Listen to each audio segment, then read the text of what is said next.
Hello, DawgNation. I'm Brandon Adams. This is DawgNation Daily, daily podcast for Georgia Bulldogs fans, presented by Engineered Solutions of Georgia. Normally we come to you 9:45, 10 a.m. across all platforms here today. Got to tell you, feel like we're off to a pretty good start here with my vacation time. You got to understand something. I'm kind of wired, sort of weird, I'm sort of crazy. Like, I would not be able to enjoy my vacation unless I thought the shows were kind of functioning well while I was away. So hopefully you feel that's the case. Hopefully we done right by you. I think we're going to have a fun one today, more from Connor Riley. That's going to be good. We're going to talk a little bit about something that Georgia fans maybe heard a ton last year. They don't have to hear quite as much this year, and yet still there may be some things they have to hear. We'll explain more about that here coming up in just a moment. I'll confess something off the top of the show.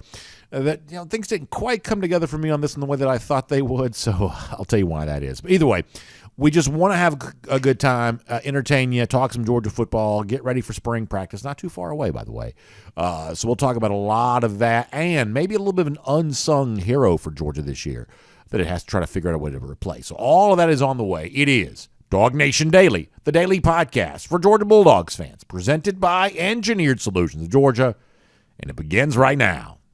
Today's episode of DawgNation Daily is brought to you by Engineered Solutions of Georgia. Dial 678-ESOG now for a solution to your foundation and waterproofing problems. Presented by DawgNation.com. This is DawgNation Daily, the daily podcast for Georgia Bulldogs fans. Here's your host, Brandon Adams. So I have to confess something off the top of the show here today. Obviously, vacation for us, enjoying a little time on a Royal Caribbean cruise, which I'm very excited about. And when you're getting the vacation shows ready, you have to sort of do some pre-planning. You have to look ahead and say, okay, what do you want to talk about? It's not a regular sort of reaction to the news cycle type thing. You have a chance to sort of talk about whatever you want to. So what do you want to talk about? And one of the things that kind of came to mind for me was a topic, and as I was kind of laying the topic out, I sort of thought we were moving in one direction, but as I actually kind of laid it out, I have to admit something. This didn't quite work out exactly the way that I thought that it would in terms of making me feel the way that I wanted to feel. I just have to be honest about that what I expected to feel and what I actually feel are slightly different here, and I'm going to kind of walk you through the journey with me to see if you kind of arrive at the same point that I did. Let me begin this way. There is something that Georgia fans heard last year way more than they ever wanted to. And some of this was sort of good-natured and fair. Some of this was just sort of trollish and unfair. But either way, you heard it a ton. The idea that, okay, yeah, Georgia may have won the national championship in 2021, but it had a historic defense. It had 5 first-rounders. It had whatever. Way too much talent to ever imagine coming back and doing that again, given the fact that so much of that talent has kind of moved on, kind of gone somewhere else, that the idea of being able to do that again, just not really all that possible. That you may have done that a year ago, but you're not going to be able to do that again. That's just not the kind of thing that you're going to be able to do. And Georgia fans heard that so much, they were tired of it. A lot of Georgia fans, obviously around here, we believed that was overstating the challenge that Georgia was facing, but nonetheless, it was a legitimate talking point. In fact, as a way of kind of explaining what I mean by this, or reminding you, let me give you an example of someone who I think did this in kind of a good-natured way, who did this with a very fair, legitimate way. That if you want to go back to when David Pollack, obviously the former UGA great and ESPN College Game Day analyst, when he was on our show back during the summer, he talked about that. And David, who obviously loves his alma mater and certainly was a believer in Georgia, he talked at the time about all of what Georgia had lost off this, what at the time was the past year's team in 2021, and the challenge of having to replace that for 2022. He discussed that then. There were a lot of other people who said this in a lot more of a trolling way, but David's words were at least worth considering the time. This is what David said on our show last summer. You're not going to be the team you were. Look at the draft, BA. Like, you lost 15 guys. Yeah. I mean, you just lost a lot of talent. You can't replace that in 1 year. You can't hit that in one, recruiting class, in the last couple recruiting classes, for goodness sake. It's really special. But, the opening week against Oregon is going to be a tremendous challenge. And then if you look at the schedule, you're probably going to have some time where you can, build some depth, work on your defense. Your defense is never going to play ever at that level because it's the best front seven I've ever seen in my life covering the game or being around the game. But your defense will still be really good because of your DCs, because of Kirby, because of the recruiting. So I think that takes a step back, but I think the offense will be better than we've seen in a long time at Georgia. So you just keep doing what you're doing with the pieces that coach has brought in place, and I think you'll be successful. So once again, that was David Pollack from our show saying, hey, defense lost 15, or the program loses 15 total NFL draft picks. Defense loses 5 first-round draft picks. That is going to impact the way the defense plays in 2022. Now, there were other people who kind of took a, I guess more sinister view of all this, and they got all excited about Georgia can't win the national championship because they lost 15 draft picks. You never heard David Pollack on our show a year ago say Georgia can't do it.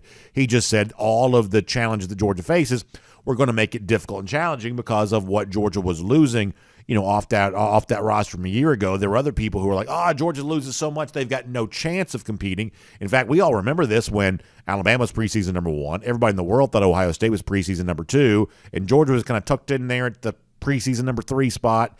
They're sort of at the podium, but it's like that bottom step. They're kind of the also ran consideration, but no one was picking Georgia back during the preseason to win the national championship. And the reason why was because, as David Pollack articulated, Georgia was going to have so much difficulty replacing what it had lost off that 2021 team. Well, guess what? We know how that story ended. Georgia went 15-0. They won the national championship. They did it with relative ease. And the notion that Georgia had lost too much to compete was, frankly, a forgotten notion by the end of the year. In fact, there are a lot of people who try to rewrite history and sort of pretend like Georgia was never doubted prior to the start of the season. But those of us who didn't start paying attention 5 minutes ago, we all remember, there were a lot of people who were saying Georgia lost too much to be able to contribute. To compete. Georgia lost too much. There's no way they'll be able to do it. We remember all of that. Well, guess what? Because of what Georgia did in 2022, if you're a Georgia fan, you don't have to hear any of that in 2023. It may have been fair, realistic to question or even doubt Georgia's ability to replace the 15 draft picks that it lost off the 2021 team. But when you look at what Georgia did in dominating in 2022, even after losing those 5 first-round picks and the 15 total draft picks and all of the great contributors to that team, now you would probably be reasonable to assume, well, whatever Georgia has to replace for this upcoming season, Georgia should be fine because Georgia is just that good. That's the good news. If you're a Georgia fan, you don't have to hear any more the thing that was beaten over your head a year ago. Your team lost too much to compete. Your team lost too much to contend. So that is what I had kind of planned on talking about today. And I think that what I'm saying is true. I think that's correct, is that Georgia played such a dominant brand of football a year ago that the prevailing narrative of the sort of pre-2022 offseason, that doesn't survive beyond being 15-0, winning a title game 65-7, and all the other stuff that Georgia did. And if you're a Georgia fan, I think you ought to feel pretty good about that. But in sort of setting myself up to have this conversation, when you take a little bit of a gander as to what Georgia did lose off last year's team, the 2022 team, when you take a little bit of a look-see at all of that, you realize, we may trust Georgia to replace all of this, but that doesn't mean it is not a significant list that must be replaced. And frankly, it's a long enough list that I hope I haven't left anybody out and forgotten anybody that kind of truly matters on something like this when you talk about guys who are likely moving on to the NFL. In fact, let me give you a little bit of a snapshot of this here just for a moment. Of guys moving on to the NFL that Georgia won't have anymore, and you won't have to hear any kind of concern trolling here this offseason of, oh gosh, how's Georgia going to replace this? How's Georgia going to do that? You won't have to hear that. But as I start to put the list together for myself, all of a sudden you start to realize that even though Georgia's proven itself capable of doing it, the list of guys that need to be replaced is not necessarily a short one. In fact, let me show you this. This is my list.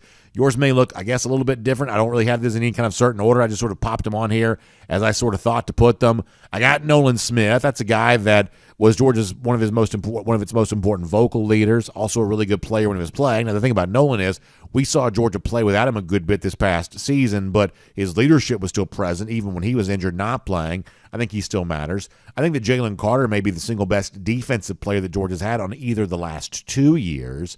Obviously, when he was healthy and playing for Georgia this year, year, he was dominant. Stetson Bennett was the starting quarterback the last couple of years. He really finishes off a historic career at Georgia. He's obviously on the list. Broderick Jones, we're actually going to talk more about later on this week. Jones is a massive figure here. Warren McClendon, the other offensive tackle, you got to put him on there too. Darnell Washington, we talked about this a little earlier. Was it yesterday? I guess, or no, maybe it was Friday's show. We talked about Washington a little earlier in terms of the kind of hard work, gritty work that Washington did for this team that maybe he didn't always get all the credit for that he should. But y'all know how good Darnell is. That's a huge replacement. We're going to do more on Kenny McIntosh later on this week too because of the kind of player specifically he was for Georgia. That's a huge replacement. And then Chris Smith is one of the best safeties this program has ever had. So that's what, 1, 2, 3, 4, 5, 6, 7, 8 names that in their own way are massively difficult to replace. That does not change what I said a moment ago, though, that ultimately this is still a Georgia team that won't have to worry about hearing no one believing that they can do this. Now the assumption is they will do it.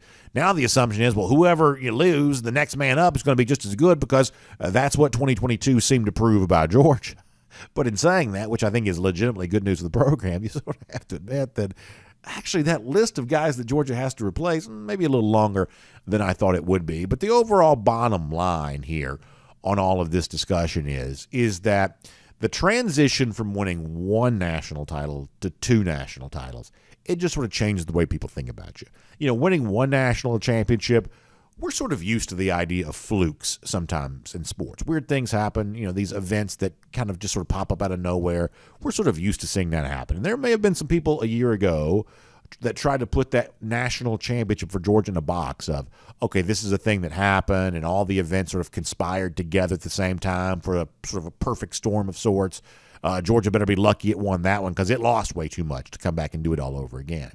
But when Georgia comes back and does it all over again, all of a sudden Georgia has to be completely reconsidered. And all of a sudden this program is operating from a level of power and a level of resource that maybe a lot of folks didn't fully appreciate on its way to winning its first national championship. But now those of us who've kind of seen Georgia truly emerge in kind of the back-to-back, or as we say around here, go for 2 and 22, now that folks have seen Georgia truly emerge that way, all of a sudden now I think there's this assumption, well, it's just going to be easy for Georgia going forward. But when you saw the list that I gave to you a moment ago, does that look easy? To find a new Broderick Jones, to find a new Darnell Washington, to find a new Kenny McIntosh, to find a new Stetson Bennett, new Jalen Carter?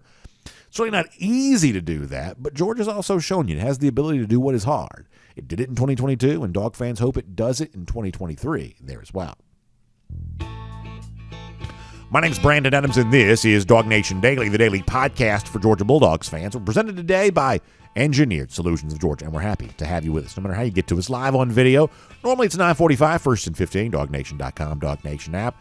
This week, though, because I'm on vacation, because these are pre-recorded shows, it's 10 a.m. across all platforms. DawgNation.com, DawgNation app, Facebook, YouTube, Twitter, Twitch. We're just really happy to have you as a part of our program. Our friends in Athens on the radio there as well, Athens Sports Radio 960 The Ref, and as a podcast, wherever you find them. Apple, Spotify, WorldFamousDawgNation.com, just all kinds of places for you to catch up with our program, and we really appreciate you doing that. And a big thanks to our friends at Engineered Solutions of Georgia for making it all possible. I sort of feel like we've had a really rainy winter. I'm not really a weather expert. I don't really know how much above normal it actually has been, but it seems like it's rained a lot. And when it does rain around your house, maybe you think about water kind of creeping in where it's not supposed to be. That is a big reason I want you to keep my friends at Engineered Solutions of Georgia in mind, because they really exist to solve those kinds of problems. Water, in your basement, your crawl space, down in your garage, sometimes it's like a little wet spot. Other times it's like standing water.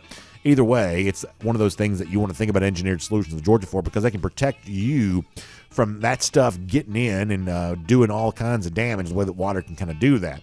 And those cracks in your foundation, too, you see in the walls or down there in like the concrete floor, your basement might be or something like that.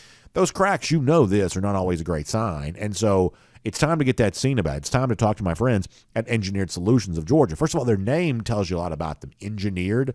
What that means is they got a team of engineers on staff. There's really nobody else in our market that can say they've got that level of resource devoted to doing for you what our friends at Engineered Solutions of Georgia can do for you. They're also a solutions-based company. You hear that word solution, their name there as well. They want to solve your problem, and sometimes that's a simple fix. If that's the case, hey, go to the hardware store and get a whatever. In other cases, that's maybe a little bit more substantial work that needs to be done. All the more reason to trust ESOG. They're also proud partners of UGA, fun to do business with those that support the Dogs, and we are certainly grateful for all of you who support a company like Engineered Solutions of Georgia that has been with us for such a long time doing the great stuff they have done. We are just so grateful for them, and we really are confident they can do great work for you when you're facing a foundation or a waterproofing issue. In fact, my invitation to you is to give them a call, 678-ESOG now. That is 678 ESOG now. That'll get you in touch with our friends at Engineered Solutions of Georgia. All right, coming up in a moment, we're going to have part 2 of a conversation we started yesterday with DawgNation's Connor Riley. I always enjoy being able to do that. Fun to hear from Connor on the program here today. I want to do kind of one more thing, though, as we go around the DawgHouse, kind of in keeping with the conversation we were having a moment ago, which is, hey, you look at this list of Georgia departures, and while Georgia has certainly proven here in 2022 that it can replace some big names. It did that along the way towards winning a national title in 2022, and it should be ready to kind of do the same thing here in 2023. There are still some significant guys that have to be replaced, and I gave you 8 of them a moment ago. I want to think about this also from kind of a sort of a different perspective here for a moment. That not everything that has to be replaced is an on-field contribution. After all, we said a moment ago that part of the big issue of replacing Nolan Smith is not just what he brought to this team as a player when he was healthy, but the level of leadership that he brought to this team even after he was injured and no longer able to play down the stretch for Georgia. Became a permanent captain, was a captain for the TCU game, and an incredible vocal leader even when physically he wasn't able to contribute on the field. And some of that intangible stuff, the one thing that Georgia coaches will say, players will say, fans themselves would acknowledge is that it is a cultural thing that makes Georgia Georgia. That's one of the things that's made this program so successful.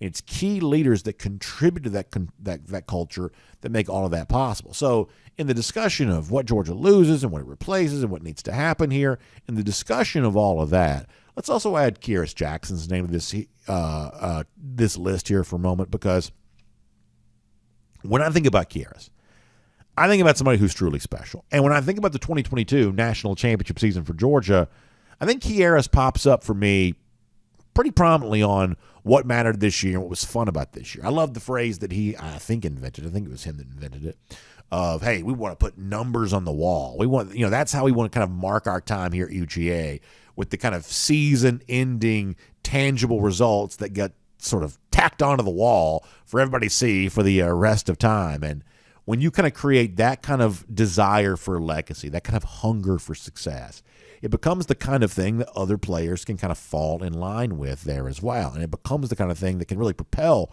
the team forward. And I want to give you an example of this to kind of sort of bolster the point that I'm making, that with, Kearis kind of moving on, Georgia needs more of this. Georgia needs more of what a guy like Kearis Jackson has provided. In fact, this is some of that leadership on display on the way towards a go for 2 and 22 back-to-back national championship season. Here was Kearis. If something is working, why stop it? That's my mindset. Hey, I'm here to win games. I'm not here to have 1,000 yards, 20 touchdowns. If I wanted to come in for that, I probably would have went someone else. But I'm trying to put numbers on those walls and trying to be a national champion, an SEC champion. So whatever Coach Michael feels like is going to put us in the best position to win, I'm down for it. Let me tell you something you already know. Not only would you like to have another Kearis Jackson for this upcoming season, you'd like to have 1,000 Kearis Jacksons for the rest of time. If you could bottle that up and sell it, it'd be priceless. This notion of a guy like Jackson, who was a pretty big recruit coming out of Peach County as a high school wide receiver, and at times has been a pretty important player for Georgia. Had a couple 100-yard receiving games back to the 2020 season. Made some big catches. Made a huge catch in the Peach Bowl, by the way. For a guy that has done some pretty big things in his Georgia career, but maybe like anybody else, maybe, saw other opportunities going to other players. His stat line maybe not as robust as it could have been, and yet Jackson's response to that is, hey, I don't want to stop anything that's working. I'm here to win. I'm here to see numbers on the wall. I'm here to see national championships earned, and that's what I'm about. My individual glory is secondary for me compared to all of that. I mean, isn't that about perfect? I mean, that really is the level of leadership a guy like that provided to Georgia, and if you don't have guys like that, then as a team, you won't be as good as you could be. And for Georgia, for all the physical talent that it has had, It is that sort of mental connection, that spiritual belief that this team seemed to have about itself, within itself, that was just such a big part of what Georgia did this year. So on the list of like big time, tangible contributions that have to be addressed and accounted for, what guys like Jackson also provided needs to be a part of that accounting there as well. We'll make that around the DawgHouse. And before I bring on Connor Riley here today, a couple things for you here just for a moment. First of all, normally on Tuesdays, it's the great former Georgia quarterback Jake Fromm. We'll look forward to doing that with Jake again the following week when I'm back here live. But for this week, we're going to give Jake the week off because I'm on vacation. But I will remind you, Jake's appearance always brought to you by our friends at Kroger. Check out Kroger.com/sign up to find out how you can sign up online at Kroger.com and on the Kroger app for a great way to kind of access digital coupons and save more money every time you visit Kroger using all this sort of fancy technology stuff, the app, the website, everything else. Kroger.com/sign up. That'll get you going on a lot more of that. And, of course, a lot of you know, right now I'm on a wonderful cruise vacation, having a great time, Royal Caribbean cruise vacation, enjoying the fun, the sun, being outside. And, of course, when I start thinking about beach and pool and everything else, one of the things I also like to think about there as well, our friends at the Finnish Long Drink. And I'd love to have you try some if you haven't before. In fact, if you go to thelongdrink.com, you can pick up some Finnish Long Drink today, whether it be the cranberry in the sort of reddish can. I'm colorblind, so I think it's red. The reddish can, the Long Drink traditional in the blue can. It's got the grapefruit flavor, the gin kick. Long Drink Strong, 8.5% alcohol by volume. That's a black can. I can recognize that. The Long Drink Zero, no carbs, no sugar. You can find that there as well. All of that with our friends at the Finnish Long Drink. You can get that today. And if you go to thelongdrink.com, you can also find out where you can buy some. Golf courses around where I live, bars, restaurants, beverage stores, lots of ways for you to pick up the Finnish Long Drink. So if you've never tried it before, this is a great time to do so. Go to thelongdrink.com and you can pick up a lot of that today. All right, before we are done, we're going to continue our conversation. A big question facing each of the teams in the SEC. This is our way of kind of trying to lay that groundwork before the start of spring practice. So we'll do that here coming up in just a moment. For now, though, continuing a conversation started yesterday on everything happening around UGA. Let's have a good time doing it. It is Connor Riley here on DawgNation Daily, presented by Engineered Solutions of Georgia. From Athens and across the SEC or wherever the recruiting trail may lead, here's a DawgNation.com insider. Happy to have Connor Riley as part of DawgNation Daily, presented by Engineered Solutions of Georgia today. And Connor, you're a content creator, so you sort of get this. When you're planning the vacation pre-record shows, you have to do a lot of sort of like advance work to get ready for that. And like one of the things I knew I wanted to talk about during this sort of particular week was the fact that we spent a lot of time last offseason having to hear people outside the Georgia program talking so much about, oh, Georgia's lost too much, there's too much to replace, and that's going to be the big impediment standing in the way of Georgia winning another national championship. And obviously after Georgia, responds to all that by coming back and winning again, you would certainly expect to hear a lot less of that here for this upcoming season. And yet I have to be honest with you, as I was kind of making a list of, hey, big name here, big name here, the actual list of pivotal players to be replaced for Georgia this upcoming season, when you see it listed out, it's a little longer than I sort of expected it to be. And I'm not saying in any way this doesn't, mean that Georgia is going to come back and win the national championship again in 2023. I certainly don't necessarily believe that. But there are some big names that won't be here anymore. So I got to ask you, who do you think the toughest, most important, who's the one or maybe one or two guys most pivotal for Georgia to replace here ahead of the 2023 season? The easy answer is Stetson Bennett, because I do think he did a lot for this team this past season, and whoever steps in for him is going to be an inexperienced quarterback, and I just don't think you can easily replace what the game experience that Stetson had. But to take a more different approach and a different route here, I'll say Chris Smith. That guy played a ton of football for Georgia at a safety position that Georgia asks a lot from its players at. And it's not going to be easy necessarily to replace him, but I do think Georgia has some interesting options and ways that they go about it. One way that I'll be interested to see if they do this, maybe you move Javon Bullard, who showed some playmaking chops in that win over TCU. Maybe you move him to the safety spot and you play Smoke Bowie at the star position, or you go Smoke Bowie at safety and you keep Javon Bullard there at star. They've got some interesting options there at that safety spot, but I think what Chris Smith did, again, this guy was a unanimous first-team All-American. just a really impactful player, a key leader on for Georgia in the back end here. And while, yes, they've got a lot of talent coming back, especially in the secondary. You look at a guy like Kamari Lassiter, a guy like Malachi Starks at that safety position is going to be asked to do a lot more this season. The calming presence that I think Smith brought to this team is not going to be easily replaced. Do you know, and I agree with everything you're saying there. I think that's a terrific answer. And you're right. Stetson Bennett's sort of like that given thing. So you sort of say Bennett and you move on, talk about somebody else, because obviously quarterback is a difficult thing to replace. But beyond that, do you know who I think we don't talk nearly enough about? And I've tried to do this myself over the course of the last couple of days more. And this is not to disrespect Demarius Mims, who I think is, he has a chance to be one of the best players in the country this year. But, Connor, I don't know that it's been fully chronicled yet how good Broderick Jones was for this team this past year. And I think you see this reflect in a lot of the big boards for NFL draft stuff, where the NFL draft scouts, at least the ones that I've read, seem to be very impressed with Broderick Jones, I would say with good reason. To me, that's a reminder that Georgia got an uncommonly good performance from its left tackle this year. It should not be overlooked. It should not be taken for granted. That even for a guy like, whether he plays left or he plays right, just the idea that he's, your most important offensive tackle here for this year, even with a guy like Mims waiting the wings, I just think the name Broderick Jones has to be pretty high on your list of really tough guys to replace, because I think that Jones gave Georgia an incredible season.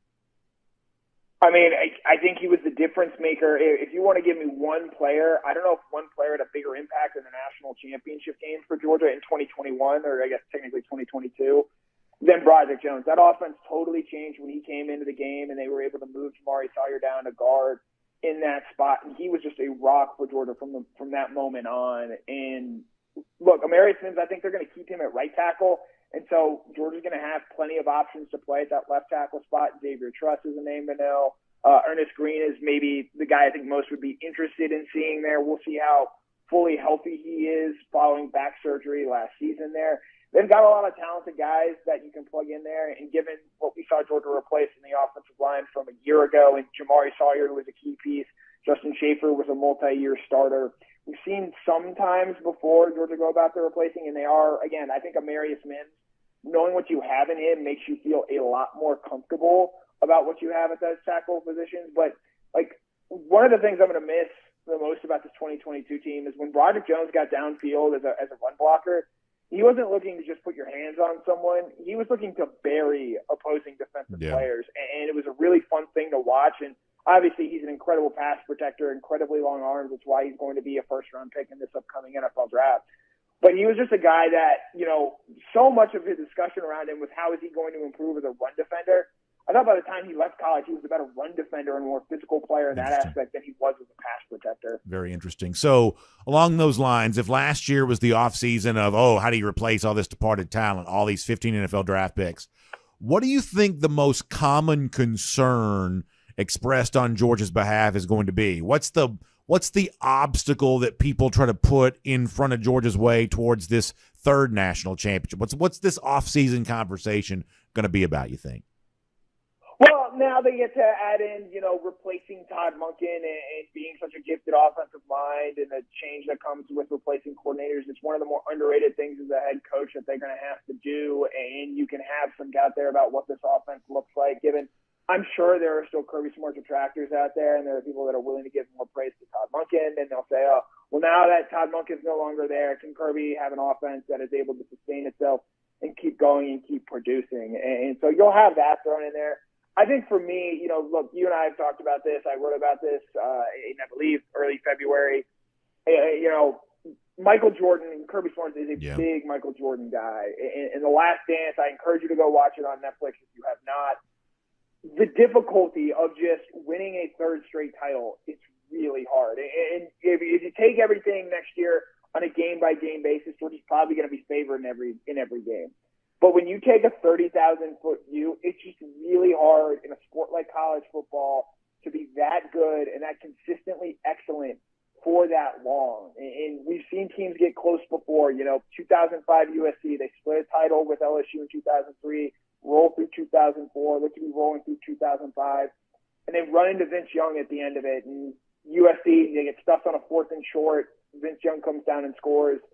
The end of that USC dynasty. Alabama, wins 2011, wins 2012 when Kirby Smart was on the staff. 2013, they go into Jordan Hare Stadium unbeaten, and Nick Saban decides to kick a long field goal, and Chris Davis returns it for a touchdown, and that sort of ends that Alabama three-peat there. When you consider the games that Georgia's going to have to play, they're going to play a potential another 15-game season here. It's really, really hard to continue to win at that high of a level, especially against elite competition at the end of the year, which is what happened against USC, what happened against Alabama. It's hard to be that consistently good for that long in this sport, given there's so much turnover. And so I think that, to me, the Todd Monken thing, that'll be a big talking point going forward, sure.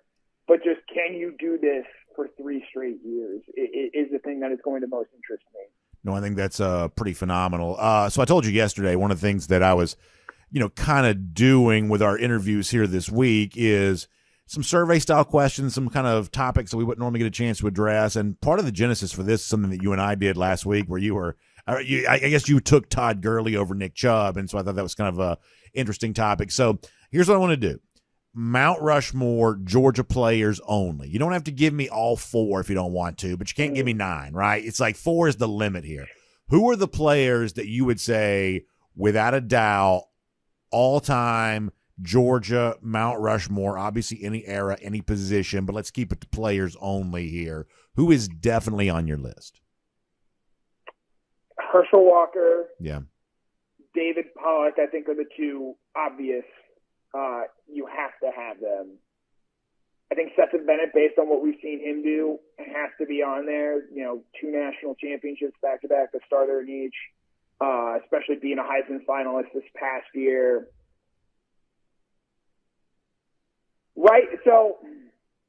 Right now, I'm going to say Roquan Smith because I think of what he meant when he changed that program. But let's say Georgia does win a 3rd national title. The answer is Brock Bowers. That's interesting. I mean, and I really want to put Brock Bowers on there now, but we need 1 more year from him, and then he'll go off, be a 1st-round pick to have his full career sort of to look at there.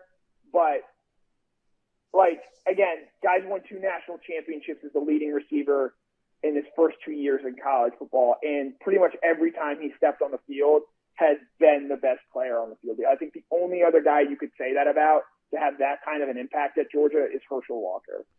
Yeah, I mean, I think the thing that hurts Bowers is the fact that Georgia at times has been content intentionally not to use him as much as they, possibly could, because if you really chose to feed him game in, game out, his numbers obviously, he almost had 200 yards receiving in the national championship game. He could have these eye-popping stats if that's what Georgia chose to use him. They don't really choose to use him that way. I do believe and I say this with all due respect, I guess Jalen Carter is probably second on that list for me. I do believe that Bowers is the best individual player that has played on these back-to-back national championship teams, and I think I'm right in saying that, aren't I? I would agree with that there. Again, this maybe goes back to why I have Todd Gurley over Nick Chubb. Yes, Chubb has superior stats, and there are other guys that will have better statistical measures than Bowers. But, BA, we were there. We have eyes. We watched what happened. We watched the way these games played. We watched the way these players played. We watched the way I think the Georgia fan base embraced these players. Yeah. And with Brock Bowers, there is not a more popular player. He has a universal 100% approval rating among the Georgia fan base there. I think he signifies so much of what Georgia is as a culture right now. It's just a little overlooked as a recruit, in part because of some weirdness surrounding the fact that California didn't have a high school senior. His senior there came a little bit under the radar, which Georgia has made a habit of doing in their time here. And the guy, maybe a little unconventional, just given the position that he plays, but is just so dominant in all aspects. And more than that, the way coaches and players talk about him off the field. The report that he turned down money from Georgia's collective so it could go elsewhere. From day one, you hear Todd Hartley talking about his competitive excellence. Just the things that he does, both on and off the field, I think just make him something that, look, even if Georgia doesn't necessarily win a national championship next year, but he has the season I think we all expect him to have, he's going to be very worthy of being one of the 4 best players to ever play at the University of Georgia, and may very well expanding it out to where we include just the actual Georgia Mount Rushmore, which will have Vince Dooley and Kirby Smart on it. Sure. I think Bowers might make a case to be the fourth person on that one as well. Boy, that's really interesting because the other name that you mentioned there, Stetson Bennett, I want to ask this about Stetson. We can do this kind of quick here and wrap things up. But do you think that time is going to add to Bennett's kind of resume here at Georgia, or do you think it eventually will detract from it? I'll tell you why I ask you that. Because in the biggest games that Georgia's played the last 2 years, Bennett has seemed like among the most important players for Georgia on the field. Orange Bowl against Michigan, championship game against Alabama, obviously the run through the playoff this year. But over the course of the last 30 games, these two back-to-back national championship seasons, the overwhelming majority of those games, I would say for me, it's been a situation where Bennett has been one of the guys on the field, but I don't know how many times I felt like Bennett was Georgia's most important player. So if we go 20, 25 years from now, do you think that Stetson Bennett's looked at as even better player than he's currently looked at, or do you think eventually he'll just sort of feel more like an ensemble piece to what was an incredible collection of talent? What's the future when we look back on Bennett? How is the way we view him going to change? I think it's going to be similar to that in Nakobe Dean. I mentioned Roquan Smith over Nakobe there. Look, I think Nakobe similarly won a Buckus Award, All-American, leader, and won a championship, something Roquan Smith did not. But I think because of the fact that he played with so many talented people around him, I think eventually it's going to sort of start to detract from his legacy and his resume. And that's unfortunate for Stetson. But, look, there's going to be some other Georgia quarterback that comes along that does go out and put up better numbers than Stetson did. And is potentially, though I'd be surprised, at least in the current iteration of what Kirby Smart has going, plays, as you point out, a bigger part in Georgia winning a national title. That might make it easier to say, oh, well, X was a bigger reason than Bennett, and that's why I have X over there. And so I do think you are correct in the way you sort of outline it, and I think Nakobe Dean is a great example. I think Jordan Davis is a similar example of guys who in the moment have such a clear and big presence on the team, but as we get farther out, and assuming Georgia wins more national championships, the more Bennett's lack of statistical dominance probably keeps him off that list going forward. Like, again, as much as I love Todd Gurley, as great as Nick Chubb is, like, their stats still pale in comparison to what Herschel Walker did, in addition to Walker having the national championship there. Like, at a certain point when we start taking farther and farther and getting farther away from when these guys actually played, it becomes harder to keep them on there, just given the fact that their numbers playing under Kirby Smart. And again, they're not playing for numbers, but those numbers are somewhat diluted. Connor, it is a very, very well-reasoned argument. Really good stuff. Thanks for your time here today. Appreciate you making it for us here on the vacation week. We'll look forward to talking to you back here live again next week there as well. Yep, as always, it was a pleasure. Let's take a look around the rest of the league. This is SEC Through. Good stuff from Connor Riley here today. We appreciate him a couple times here this week. Really good stuff. We got 2 days with Mike Griffith coming up on Wednesday and Thursday. That ought to be a lot of fun there as well. Great interviews, and so thankful for my colleagues are stepping in to help me kind of create some shows here for this week so that that we can still deliver DawgNation Daily each and every day, despite the fact that I am currently enjoying a Royal Caribbean cruise vacation. And speaking of Royal Caribbean cruise vacation, it's time now to go cruise around the SEC courtesy of Royal Caribbean. And I will tell you, although many of you already know this, I'm on board Wonder of the Seas here this week, enjoying myself doing that. Wife, 2 kids. This is actually our kids' first cruise. And this is one of those things that last year, my wife and I, we had a chance to be on Harmony of the Seas, great Oasis class ship, beautiful, large cruise ship, so many different cool experiences. And for us, we probably hadn't had a trip away, just the two of us, since probably like 2016 or so, if I'd done the math correctly. I think it had been a few years since that she and I had kind of, we had the occasional night away or something like that, but a true like getaway, true vacation, just the two of us, we hadn't really had that. And so last year we had the chance to take the 7-night cruise. It was unbelievable. And we had a great time, just the two of us. It's good to be able to reconnect like that. But while we were there, every time we'd see something really cool, we were like, gosh, our kids would love this. Oh my gosh, they think this is so great. Because Royal Caribbean really is a family cruise line, right? And they really, create an experience that is for the entire family to be able to enjoy. And so much what they have was really fun for adults, but a lot of it was this thing of, man, this would be great for kids too, it'd be great for our kids in particular. And so the entire time we're like, man, if we can just find a way to make it happen, take our kids on a cruise next year. We just really want to be able to do that. Well, lucky enough, even though we've had kind of a lot going on, like a lot of you do there too, we have kind of found a way to sort of get us all on board this cruise ship.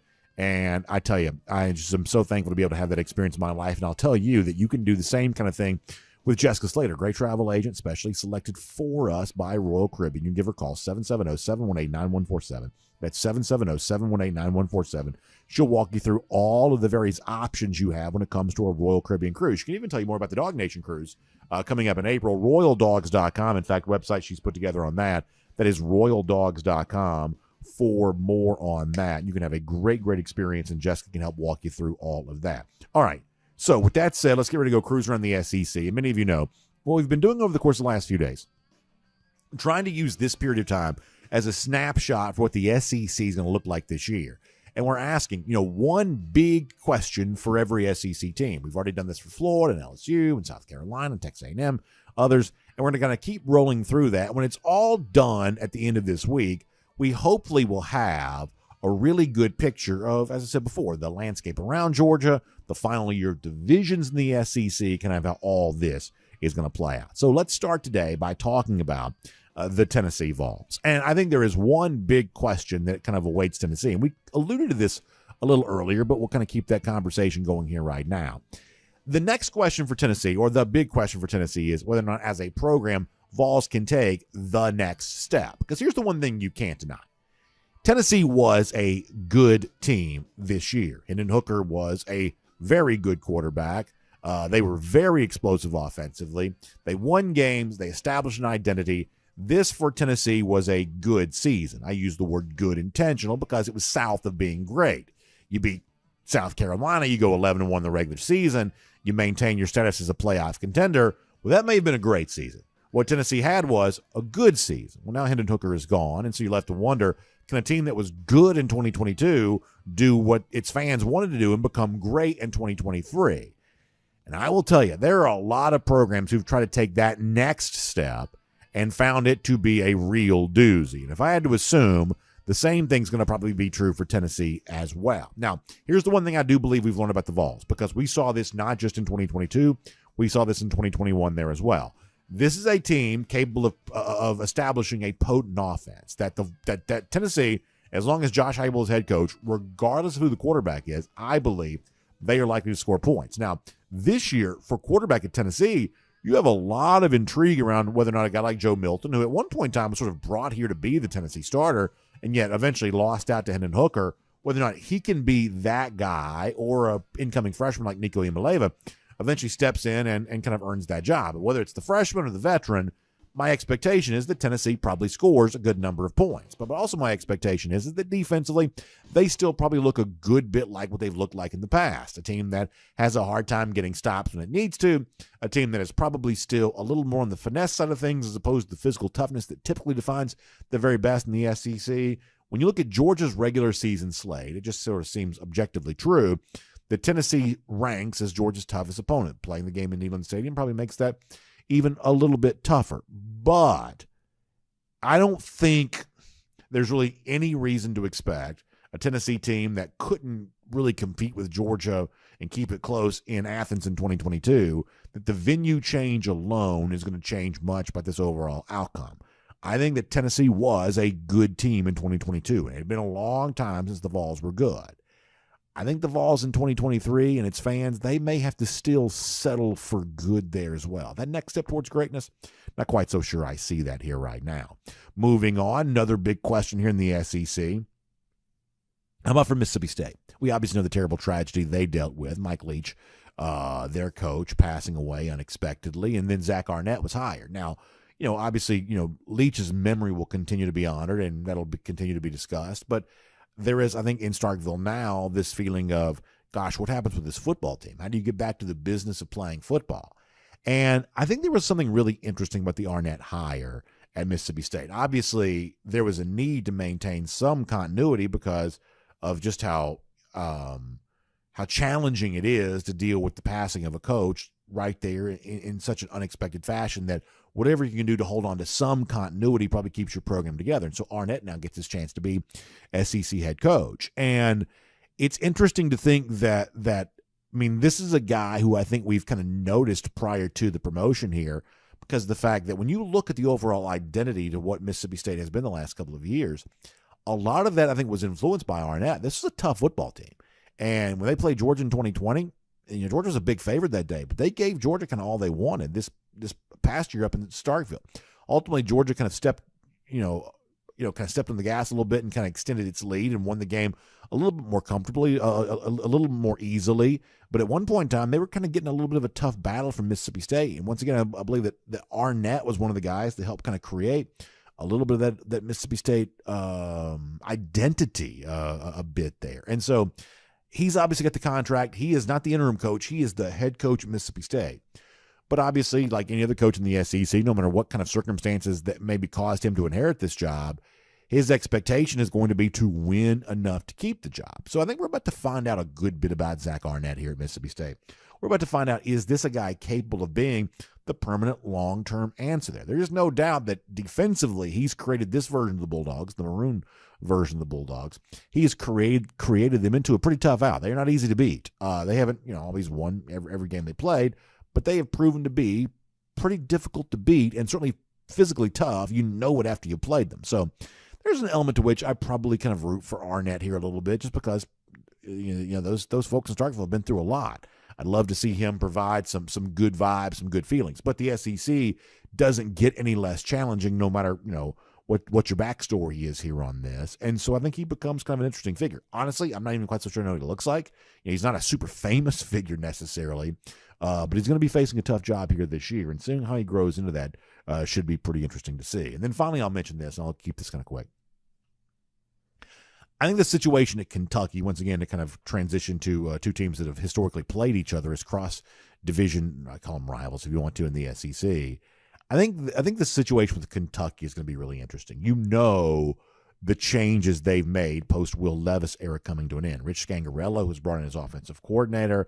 That was viewed as a one-year experiment and a failure. Scangarello's out. Liam Cohen, who had been in the NFL, came to Kentucky, then went back to the NFL, now coming back to Kentucky again. Isn't that true? Isn't the last 4 years of his resume Rams, Kentucky, Rams, Kentucky? That's kind of a weird ping-pong back and forth that he's sort of had there. But Liam Cohen is now back as offensive coordinator again, and Devin Leary, the quarterback they bring in, who had been at NC State, is a guy that by appearances sort of looks a little bit like Will Levis. I don't know if he's going to get the same kind of pre-draft attention that Levis got last year, but by appearances looks a little bit like what Will Levis brings to the table.